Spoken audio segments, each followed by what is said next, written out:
All right. Right. Moving along here.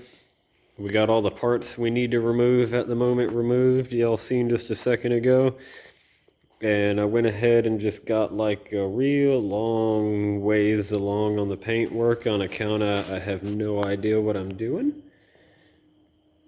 So y'all don't really need the step by step when I don't know what step I'm taking. But this is all, I sanded it down, both of these parts, and did 2 coats of primer. I'm touching dirty stuff. Did 2 coats of primer and sanded the primer down with a whole bunch of different sandpapers. See, I got little stacks of them. But I had like 220, 800, something like that. 220, 400, 800. There's 2,000 in there. I think there was another one in between 800 and 2,000. I don't know. Yeah, sanded a whole bunch of different sands. And then I got 2 or 3 coats of this really expensive, horrible paint. That's supposed to be a factory matching. That's this stuff right here. Color Right. Color Coat. NA. That's our color on the Crown Vic, the Ford NA. Dark Tourmaline. With the metallics and all that stuff in it. I think that is like really great paint. However, we got this stuff shipped to us at a very expensive rate. And this can sprayed just fine, had a nice wide even spray, and it did really well. This can really sucked. It's still like half full, can't get nothing else to spray out of it no matter how much you shake it and how many times you mineral spirits out the spray nozzles. And it would have been great to realize that to start with, because I was using this can first. So my first coat on stuff did not spray very well. But the other can sprayed really well. So I don't know if this stuff got frozen or overheated or something while it was being transferred. Everything did freeze for a while, so it probably froze. But why? They all came in the same box, right? There's 2 cans of the colors and it's 2 cans of the clear, because you can't buy just the color because, you know, more expensive this way. And that color can and the 2 clears, everything sprayed just fine. But the 1 color can is just no good. So that doesn't make any sense to me. Seems like if it froze, they'd like all 4 can be no good. Or at least bulk color be no good. But nope, 1 no good, other fine. See, I'm not sure how my finish is going to look. But anyway, I got the 2 coats of primer, all the sandy, 2 coats of the color, or 3, I think, and then 2-3 coats of the clear. Don't really remember, it's been a couple days. Now this is all like hardened up over a few days or cured or whatever. And now it needs to be wet sanded to get all the shiny clear coat finish. And hopefully my first coat on that horrible spray can that just didn't spray very good, doesn't show through too horrible, but you can already see see the lineage. Yeah, second can, no lineage. But right now I'm moving on to this radiator support. I got more of the bits removed from it. I just stripped everything off of it except for these 2 bars in the front. Over here is all my little 8mm clips. I took all the clips and all the rubber bits and everything off of it because it's got just a little bit of the rusty fellers. And we're just going to try to prevent on that spreading to the whole everything a little bit as best as we can, maybe. So now that I got everything stripped off of it, I'm going to take those 2 bars off the front and I'm going to sand all this down really good and put a good healthy coat of primer on it. Probably 237 maybe, who knows. And then I'll do the same thing I did with this piece here in the front. You'll notice that not all of that piece has all the really expensive paint color on it. You may be wondering to yourself why. Well, that's because when I assemble the car, you can't see any of this. And that's black, flat black spray paint that costs like $3-4 a can. That stuff cost us like $85 for the 2 cans of color and the 2 cans of clear.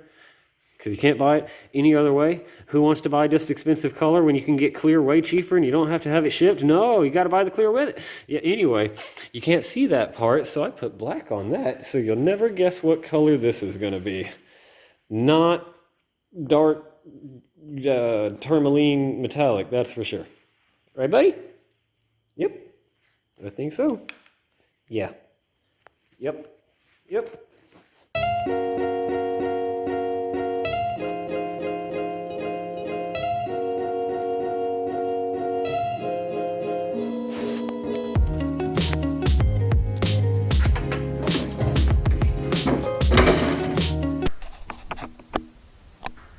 I think I might have lost a portion of the footage where I told you guys car's in the shop, old lady's off work for 2 days, tearing it down and putting the new painted parts on, so we might have had like a jump from the me showing you parts to everything's all stripped apart. But anyway, everything's all stripped apart, and I got all the crashed parts back off of it again, which was way easier the second time when everything was already unsmushed. It really just unbolted and you cut the 27,000 zip ties and then it just came right apart. So now the next we're going to do here, we have everything pulled down, fender, core support, bent up hood, all that stuff, and we have this one damaged body mount removed. We're going to take the other body mount off of the police car and put it on here, and then we are ready to put the core support on. And that's just like the main building block of the front end. And then it's all just gonna fly back together. You'll see. Well, that's looking practically rebuilt already. I got the other, it's older than the original, but I got the other radiator core support in here that's all painted up nice.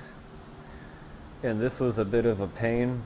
Anybody that's familiar with this process might be wondering how it went, because clearly I left the radiator and the AC condenser and that other fender on. Ideally you'd want to remove all 3 of those things, because it makes it considerably harder to put this radiator support in and out. But I just didn't want to deal with breaking open the coolant system that's not leaking, and the refrigerant and the AC condenser that's also not leaking. And I really didn't want to take this whole other fender off because it needs to go right back on. So all I had to do with this fender is, you see this tab is bent on the top. I had to bend that up so I could lift the original guy off of there. And then as far as this stuff goes, all I had to do was pull the fan shroud and that electric fan that's in there, and I was able to bungee cord this guy like up on top of that frame rail, over out of the way, in super careful work, both pieces, those things, the radiators and the support, and I could get it down in there without completely messing up the fins on this thing. So yeah, if you're wondering if it's possible to do that body work without taking the car's systems apart, it is, but it would be way easier if you just removed the radiator and the condenser. But you know, then you got to get it recharged. The radiator's not a big deal, but the AC condenser, the AC works, guys. Leave it alone. But yeah, now we're gonna keep moving forward. Get this guy centered up in the middle, tighten down those mounts, bend my little flat back and start reattaching it to that fender, and then from there we can start fitting the other fender and the other inner fender well thing. Yeah.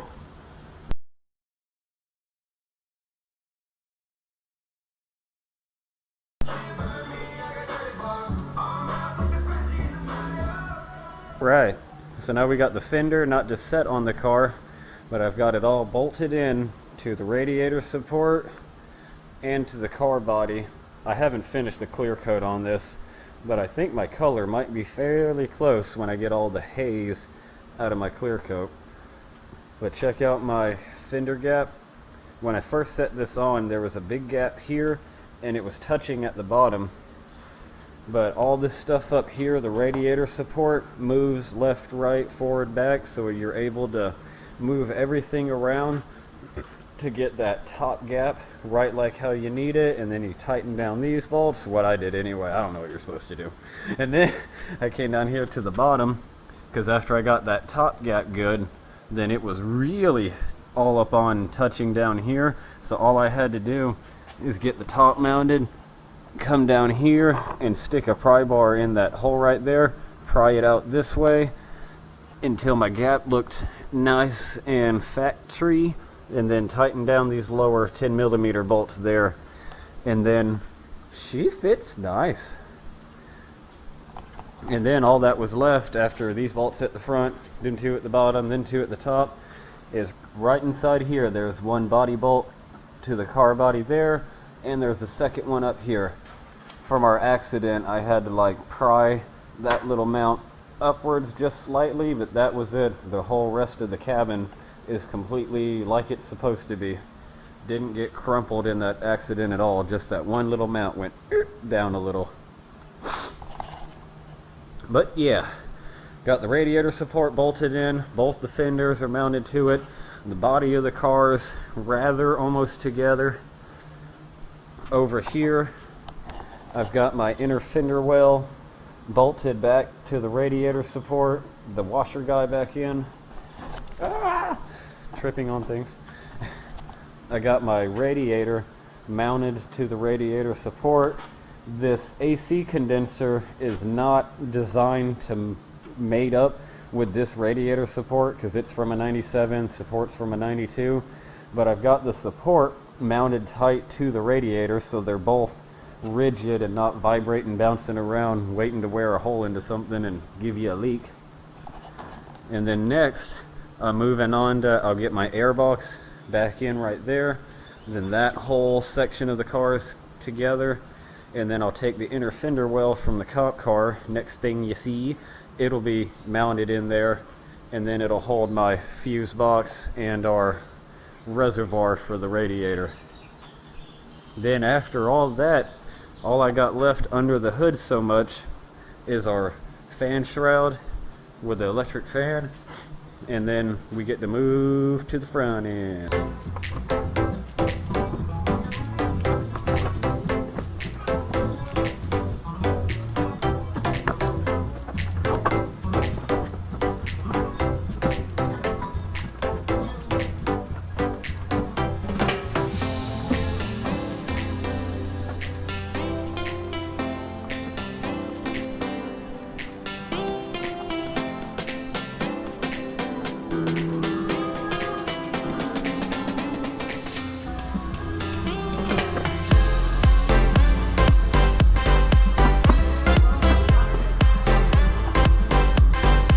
Check out my fabrication. I got the inner fender well back in, the little fuse box is mounted back up. I got these two guys mounted. The holes are a little different because they're from a 92 to a 97. They changed a few things, but I drilled 4 little holes so these guys' clips will pop in, so that's all snazzy and mounted in. This reservoir, if you'll notice, looks quite a bit different than the old school reservoir, and it sits a little different, but they use the same mounting pattern, so that was sweet.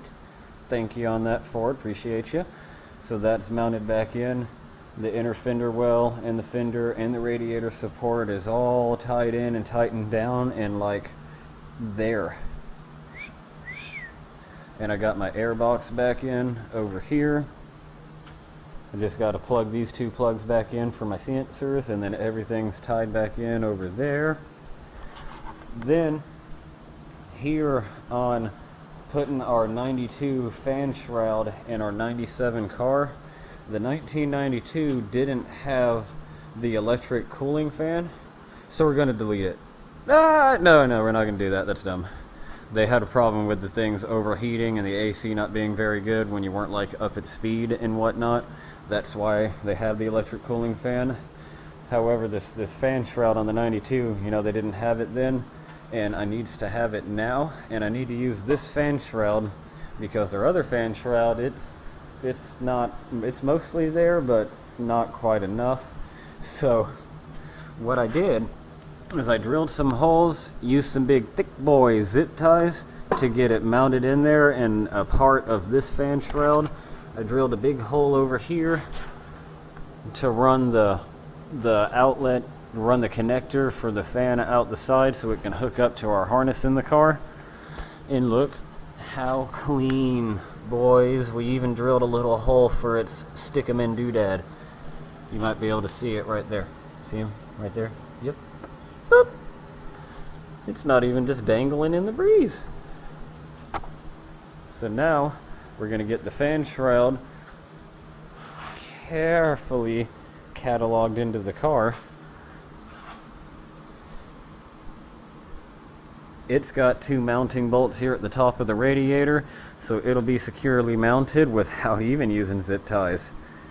We are a zip tie garage here pretty much. Anyway, that'll be back in.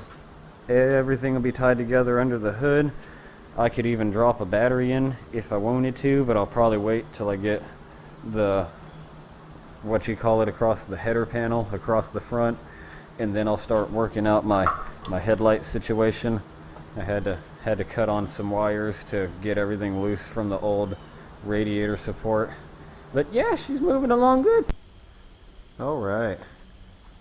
Got the fan shroud in, electric fan plugged up, and finally got our header panel on, which I made a little mistake because I forgot you need to have this fender loose at the front because this thing has little locator pins, 2 here and 2 on the other side. Hi Muffin, I see you. I see Muffin. I'm sorry. But all I had to do was take the couple bolts loose from what holds the fender to the radiator support and the one for the battery tray right there, and then I could scooch it back far enough to get those pins in place. So now that's all bolted up. I just came through. You might be able to see there's 2 relays mounted in right there. I just hooked our headlight wiring back up. So the very next thing, I believe, before I stick the headlights in the hole and fill up that space, is put the bumper cover on. And that, there's a toy. And then, hi guys, hi guys, I know, I'm sorry, Daddy's been busy, I know. But after that bumper cover's on, man, it'll be looking like a car a little bit.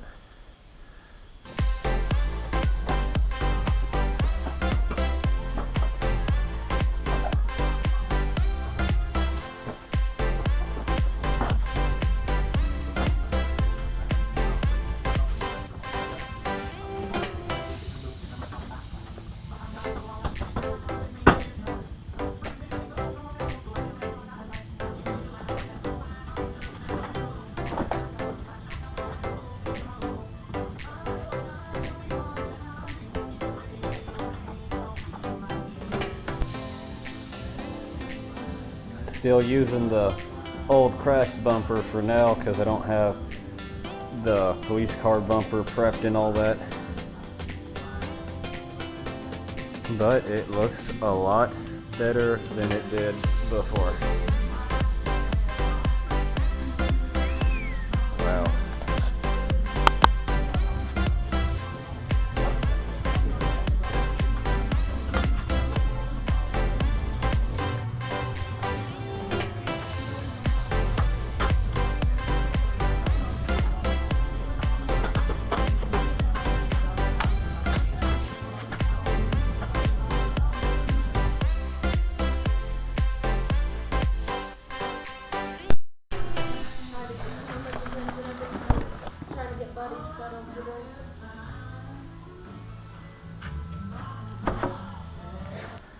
I got a few more things buttoned up. The underside of my bumper, I got little tech screws, short ones so we don't hit the radiator. And you probably can't see because it's so dark, but little short screws holding the bottom flaps of the radiator above Muffin there. I mean of the radiator, of the bumper. So we're solid down here and it can't flap around in the wind. I got the cover piece out of the 92, which has incorrect information for my 97, but don't tell nobody. All that's put back together. I just pulled the car out and did the big sweep with my hand shovels and the pss, pss, pss on the air compressor, and it's a lot better. Here in around this area where the guy moves left and right, the leaves were just really mulched up and packed in there. So as the windshield wipers went, it was just squishing new leaves, squishing the old leaves and making room for new leaves. But this is all much, much cleaner, and now we are ready to put our trim pieces that cover this gutterway guy on, put the windshield wipers back on, and the next thing you'll see is us setting the hood in place, which will be black for now. Alright, as you can tell, I haven't took care of the underside of the hood yet, or took care of the bumper cover from the other car, but we are in much better condition, boys. Look at that. Here eventually I'll sand all this down, prime it or paint it black or whatever, take the under hood insulated color cover deal that's under that hood, put it on this one, and then we got the bumper cover to deal with. But for the most part, we are repaired from a really, really bad accident. Yeah, it'll be slightly louder than it was before. That keeps a lot of the under hood noise quieter. Oh, so it's gonna sound faster.